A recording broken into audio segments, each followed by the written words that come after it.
Hello everyone, welcome to another Exchange 2019 video, and in this video we're going to look at deleting a mailbox, and in the previous video we looked at disabling a mailbox.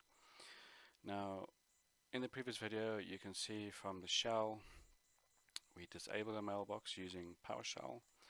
In this video I'm going to show you how to delete a user using the Exchange Admin Center.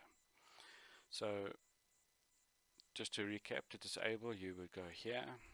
To delete a mailbox, you simply clicked delete, and yes, and as you can see the mailbox is now gone. If I go to Active Directory and I do a refresh, you can see that the user is gone. Now deleting is more dangerous than disabling, so if you are unsure about deleting versus disabling a mailbox, disable it rather and keep the user account if you want to, because now deleting it is gone. However, it's gone to the dumpster.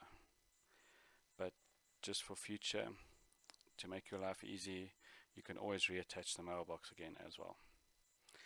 So to recap, if you click on a mailbox, to disable here, to delete here, and you can do it via the shell as well.